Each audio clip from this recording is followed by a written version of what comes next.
हो रहे हैं। कोरोना की दूसरी लहर भी अब कम हो रही है थोड़ी। आप सभी के सहयोग से लॉकडाउन भी सफल रहा। हमने पिछले कुछ दिनों में ऑक्सीजन के बेड भी खूब बढ़ाए हैं। कल ही जीटीबी हॉस्पिटल के सामने 500 नए आईसीयू के बेड चालू किए हैं। अब दिल्ली में आईसीयू और ऑक्सीजन के बेड्स की कमी नहीं है। दिल्ली में वैक्सीनेशन पूरे ज़ोर शोर से चालू हो गया है। लोगों में खूब उत्साह है। मैंने खुद देखा है दिल्ली सरकार के स्कूलों में जहां वैक्सीनेशन हो रहा है। मैं कई स्कूलों में गया, लोगों से बात की। लोग बहुत खुश हैं और अच्छे से अपना वैक्सीनेशन करवा रहे हैं। मैं अपने स्कूल स्टाफ और फ्रंटलाइन वर्कर्स का धन्यवाद करना चाहता हूं जो वैक्सीनेशन में लगे हुए हैं। अभी हम 1.25 लाख डोज रोज वैक्सीनेशन कर रहे हैं। इसको जल्दी हम रोज़ 3 लाख से अधिक लोगों को वैक्सीन लगाना शुरू कर देंगे। हमारा लक्ष्य है कि आने वाले 3 महीने में सभी दिल्ली वालों को वैक्सीनेशन लगा दिया जाए। लेकिन एक बड़ी समस्या आ रही है और वो है वैक्सीन की कमी की। दिल्ली में हमारे पास अब केवल कुछ दिन के वैक्सीन बचा है और ये समस्या देशव्यापी है। पूरे देश में इस वक्त वैक्सीन की भारी कमी हो रही है। कुछ राज्य तो ऐसे हैं जहां वैक्सीन न होने के कारण अभी तक वैक्सीनेशन शायद शुरू भी नहीं हो पाया। वैक्सीन की कमी देश के सामने इस वक्त बहुत बड़ी चुनौती बन गई है। आज केवल 2 कंपनियां वैक्सीन बना रही हैं।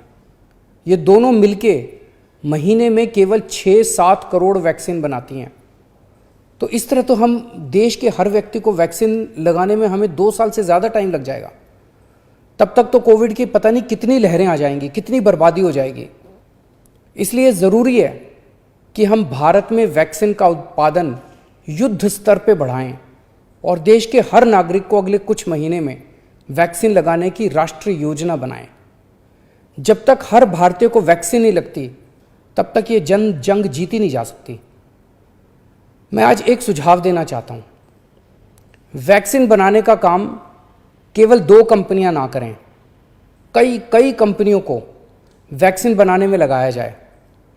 केंद्र सरकार इन दोनों कंपनियों से वैक्सीन बनाने का फार्मूला ले ले और उन सभी कंपनियों को दे दे जो सुरक्षित तरीके से वैक्सीन बना सकती हैं। ऐसे कठिन समय में केंद्र सरकार के पास पावर है कि वो ये कर सकती है। वैक्सीन बनाने का फार्मूला सार्वजनिक करके उन कंपनियों को दे सकती है जो वैक्सीन बनाना चाहती हैं और यह सुनिश्चित किया जाए कि भारत में जो भी प्लांट वैक्सीन बनाने में सक्षम है उन सब में वैक्सीन का उत्पादन होना चाहिए और हर भारतवासी को वैक्सीन लगनी चाहिए। यही एक तरीका है जिसके द्वारा हम जल्दी से जल्दी सभी भारतीयों को वैक्सीन लगा पाएंगे। आपको याद हो जब पहली लहर आई थी हमारे देश में पीपी किट की कितनी किल्लत थी, कितना संघर्ष करना पड़ता था पीपी किट लेने के लिए। सोचो अगर उस टाइम केवल 2 कंपनियों को पीपी किट बनाने का अधिकार होता तो क्या आज देश में पीपी किट मिलते? लेकिन ऐसा नहीं हुआ। आज कई भारतीय कंपनियां पीपी किट बना रही हैं। इसलिए हम किसी और पे पीपी किट के लिए निर्भर नहीं हैं। भारत में बेहतरीन इंडस्ट्रियलिस्ट हैं। हमारे पास दुनिया की सबसे बड़ी फार्मा कंपनियां हैं। हमारे पास विश्व के सर्वश्रेष्ठ वैज्ञानिक हैं। मैं निश्चित तौर पे ये कह सकता हूं कि यदि उन्हें अवसर दिया गया तो वे अपना भरपूर सहयोग देंगे। वैक्सीन का उत्पादन करने वाली कंपनियों के लाभ का एक अंश हम रॉयल्टी के रूप में उन दोनों कंपनियों को दे सकते हैं जिन्होंने मूल फॉर्मूले की खोज की है। मुझे पूरा विश्वास है कि इस तरह हम अगली कोरोना की लहर के पहले भारत के हर नागरिक को सुरक्षा कवच प्रदान कर पाएंगे।